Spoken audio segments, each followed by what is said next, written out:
everybody? It's your girl Sakina, and I'm back for another growing up hip hop review. So let's get straight into it. So the episode opens with Angela out on the rooftop. She's working out and she's getting ready to do a pop-up event for her brand, Built Not Bought. And she also has, I don't know if it's the name of her brand, but Purpose. I follow Angela on Instagram. I've been following her for some years.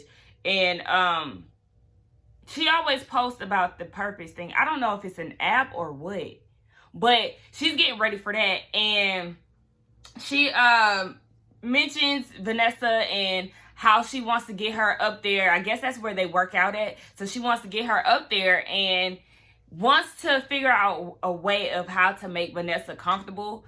She tried to get her a part of the photo shoot, but Vanessa wasn't here for that. So she just wants to make her sister gain a little bit more confidence and kind of get comfortable in the skin that she's in. So she mentions to the trainer that was with her that Bow Wow will be showing up. So he came and, they flirted or whatever. I don't really care to talk about what they do because it's the same shit. So she mentions her stalker and how he was supposed to be coming to her event. And I do agree with Bow Wow when he said that you have to be careful as far as stalkers, and you can't take that lightly because people are crazy in this day and time. With social media, they have track of where you are and your whereabouts. So I agree with him when he said that, because listen, I don't know what I would do if I had a stalker. I mean, I'm just your average girl though, so you don't have to worry about that. Actually, no.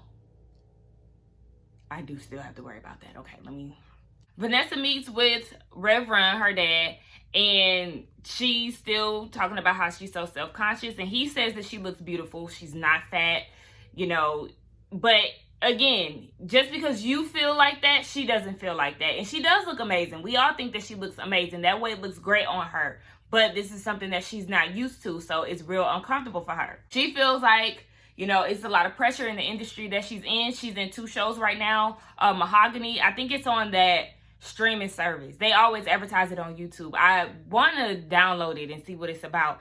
And then they have The Games People Play on BET. I've never seen that. I do need to check that out as well. But I seen a snippet of it, and I hate bad actors. So if they can get it together, then maybe I could stay tuned in, because I just accidentally stumbled upon it and I was like, oh hell no, why everybody keep recommending this show to me? I'm not interested.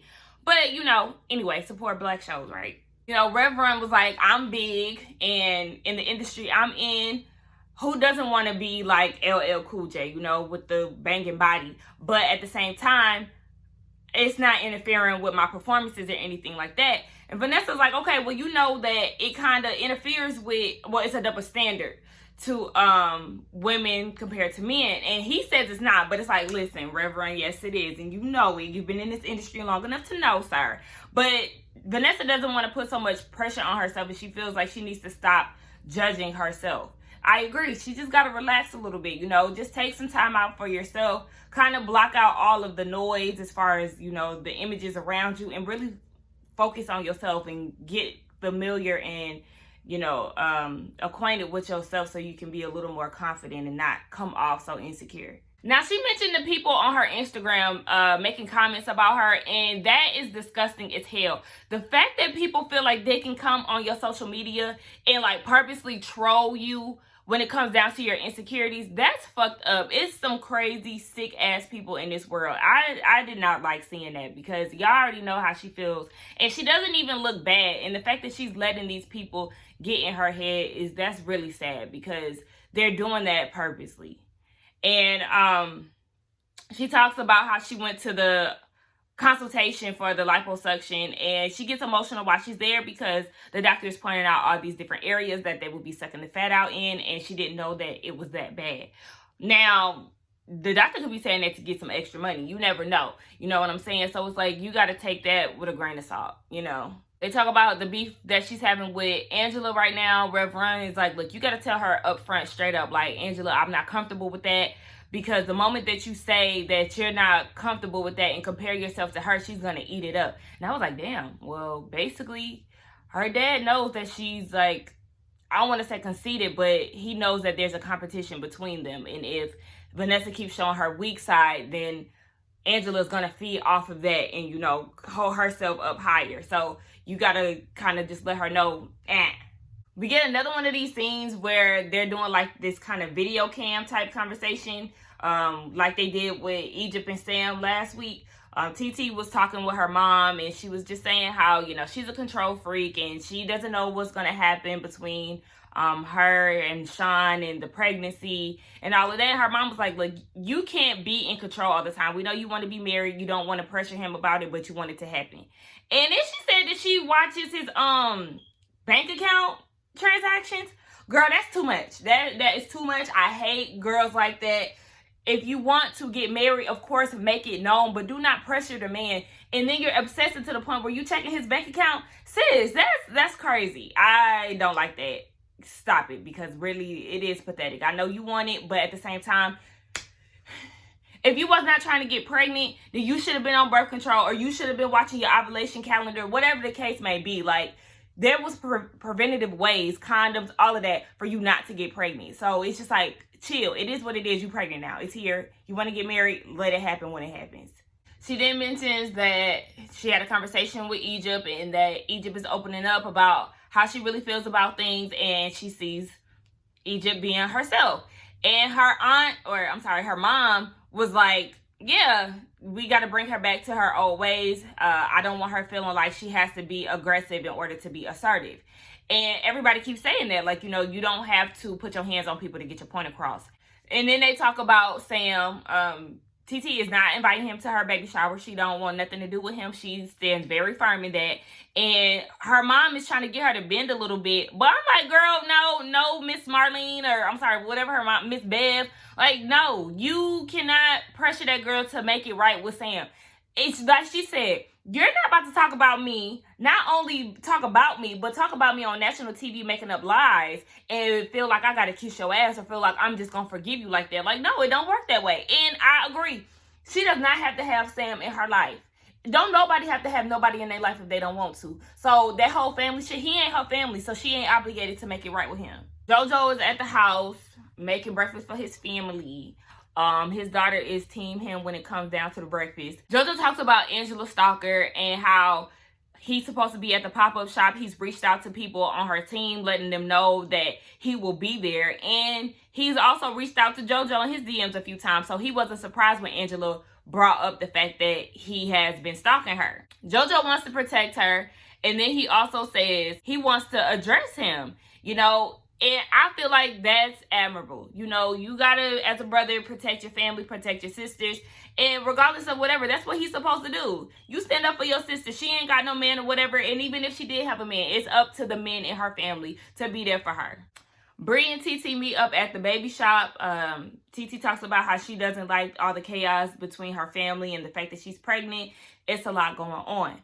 Bree can kind of pick up that there is a lot going on with TT, and she wants to see how she's really doing. So she talks about the whole, you know, proposal. She wants to be married. This wasn't a part of her plans. She wanted to get married, have kids, and be in a successful career, but this kind of threw everything off. And Bree is like, look, everything can still happen. It's just pause right now.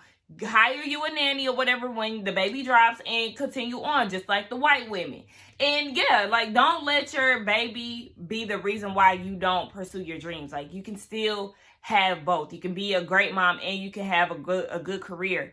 And we already know Sean is going to propose to her, so she's going to get what she wants. She just has to stay focused and be patient. Vanessa and Angela talk at Angela's house. They talk about the whole photo shoot situation. Vanessa said she wasn't comfortable and she's fine with her decision. The women that were there, they were already comfortable in her skin. She has to get to that point. So Angela is like, look, I don't think you understand that I was there once before. And Vanessa said she definitely thought about that. Angela, when she was younger, compared herself to JoJo and Vanessa because they were a lot slimmer. It didn't make it any better when she came out to LA. But then she had to realize, like, you're never going to be enough for anybody. So you have to love yourself. And of course, if you want to see change, you have to make those steps. And we all know that Angela has a tendency to have an off-putting attitude. And I already know that we know that it comes off bad. But I do think that she has good intentions when it comes to her sister. Vanessa mentions the fact that she's not moving forward with the liposuction. She feels like it's only a temporary satisfaction situation. It's a low point for her. She feels like she has to go through liposuction because she's not there mentally. So yeah, I'm skinny now, but I already know that I'm still insecure on the inside. And I love the fact that she said that, because a lot of people do have that tendency. You know, girls have that quick fix, but they're still that fat girl inside. You know what I'm saying? Like, yeah, you look good, but you still have that mentality of not feeling good about yourself. So it is a mental thing where you have to build yourself up and love the skin that you're in, and then work on you know, the outside. That's what Rev Run has said to Vanessa too. Like, you're carrying the struggle, it's not carrying you. You have to let it go. So I love the fact that she said that, you know, she got to work on her mental first. Angela just wants to build up her sister's confidence. She wants her to love herself. So she calls Vanessa's stylist. Well, I couldn't say stylist, but she gets her a stylist, and he comes through with some clothes. She starts to feel really good, and she looks good in the clothes. And that's what Angela was saying. Like, despite how much weight you've gained, you still want to look good in what you wear. Don't just sit around and wear yoga pants, because that's going to remind you of where you are. You kind of want to get into looking good. You can look good. It's hella big girls that look great. I got 2 big friends that look amazing. The bitches know how to dress. They look good, okay? So, and they're not even her size. Like, you have to own it and wear it, okay? So we get the scene that we all been kind of waiting for to see what was happening. We get a scene where JoJo is walking in the street, and he's clearly upset. So the screen goes black, and it was saying how JoJo and Twist had got into an altercation, and the cameras were not rolling at the time. So JoJo's pissed off, and he explains what happened. So he said that he went up to Twist. They was talking, and what happened? He mushed him. Twist mushed JoJo while he was being held back by production. And Twist said that he feels like JoJo was telling him what to do, and he didn't like that. So he felt like he had to mush him, I guess. But, you know, we really don't know what happened because we didn't see it. It's more so Twist versus JoJo. It really sounded like it wasn't needed. So as JoJo was, like, you know, going off about what happened with Twist, Tanise was like, yo, I think that's her stalker is sitting over there. And he off in the cut chilling. So he comes up. Well, JoJo calls Angela first and let her know, like, look, he's here. But when he gets off the phone with her, he comes to, the stalker comes to JoJo and was like, let me talk to you. So they step off to the side, and JoJo was like, why does my sister feel like you're stalking her? Like, she mentioned the fact that you came from Detroit unannounced to her house. Like, that's not okay, because that is coming off as if you're stalking her. So he was saying he's not this bad guy, and he just really likes Angela. He feels like she's a beautiful woman and wants to take her on a date. And you think popping up at her house is the way to go? You think she's going to be welcoming you with open arms, and you stalking her, popping up at different places in her house on top of that? Like, no, nigga, you're a whole fucking stalker. That's not okay. You say that you're not crazy, but Vanessa said that that is a mental illness, and it definitely is. You're obsessing about somebody who doesn't even know you, and you're following them around. Like, that is not okay. That's such an invasion of privacy, and it doesn't sit well with me. So they think they got rid of him, right? And everybody is going inside the store. Angela's right hand is like, where this nigga at? Like, I heard he was in town. Like, what's up?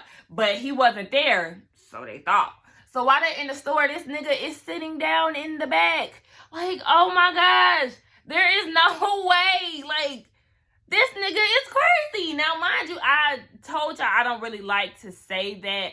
But it is, I don't like to use the word crazy, because he just might have a mental illness, but he also needs to get that checked out, because that's insane. Like, you can't do that. They told you to leave, and then you end up back in the place. Like, come on, dude. That's not okay. I know I keep saying that. So Miss Right Hand tapped him on the shoulder, like, excuse me, yeah, get up, get the hell out. Like, she followed him down. She was like, he can't be around her. He has to keep a distance of a 5-mile radius. I'm like, no, you need to stay away from me state to state, nigga. I don't want to be in the same state as you, okay? When I come to Detroit, nigga, you need to be in Illinois. Like, that's the type of shit. I don't, no. Vanessa feels like Angela needs to be more cautious when it comes to her locations, you know, posting it on social media. She has 5 million followers, but it's like, yes, she can be more cautious, but at the same time, if she's having a planned event and she wants people to show up, she's going to have to drop the addy, honey, because if you want people to come, they're going to have to know and have to plan accordingly. So now if she's going out to eat or whatever, yes, you post your location 2 hours after or whatever the case, but she can't do that when it comes to a big event. So everybody arrives. Bree shows up looking like she just rolled the fuck out of bed. Baby, it looked like she still had sleep in her eyes. She had on some marijuana print leggings. Her hair was a mess. You can tell the difference from her real hair in the tracks that she was wearing. No fucking ma'am. So, Easy gets there and JoJo was telling him like, yo, I just got into it with Twist. You know, I don't know what the hell is going on. So then JoJo decides to actually talk to Twist. Like, let me holler at you. Listen, I'm not understanding why you felt the need to mush me, bruh. And Twist said you was coming at me crazy. And JoJo feels like I wasn't talking to you no different from how I usually do. Like, what's really the issue? So it starts to get heated, and that's where the shit ends. My thoughts on this episode, I liked it. I know that Twist said that he didn't like the approach that JoJo gave to the stalker. He felt like basically there would be no talking. But my thing is, you never know how people are, you know. JoJo don't know this man, so he's trying to come at him from a rational standpoint. He could have a gun, a knife, whatever. You never know the outcome if you come hot-headed. And Vanessa said that JoJo has a bad temper at times. So I'm glad that he took the subtle approach when coming to that man and talking to him, because you just never know. That could rile that man up, you know, JoJo's aggression. So you got to play it safe for real. For the safety of Angela, I'm glad that he played it safe and tried to talk to him man to man and try to get a clear understanding of what's going through this man's head. I don't know somebody's intention, so I really hope that Angela has gotten some type of legal situation involved when it comes to this man, because that is scary as fuck. That will fuck with your peace of mind. Somebody constantly following you and you never know where he really is. I do think that the situation with JoJo and Twist was out of order. It don't sound like it was worth anybody getting their hands put on. Twist said that he don't like being disrespected, but if this is somebody that you consider your brother, and if you are really cool with Diggy, why would you go the route of putting your hands on somebody when it didn't even seem that deep? Like, that's not okay. He said that he doesn't care how long they've been friends. Like, no, you should definitely, I'm not about to swing on none of my best friends because I don't like fighting. I feel like it's a violation, and I can't see myself putting my hands on anybody, even though I felt like I could have at some points, but it's still a violation. So I wouldn't put hands on my friends. Like, that's fucked up. Anyway, y'all, thank y'all for coming back to my channel. Please don't forget to like, comment, and subscribe. Thank you. We have reached, not 1 million. I was about to say 1 million. Oh, we've reached 100 subscribers. Thank y'all so much. Keep on bringing them in. Come on, tell your friends, tell your cousins, everything. Share, share, share. But thank you, and I'll see y'all in the next one. Bye.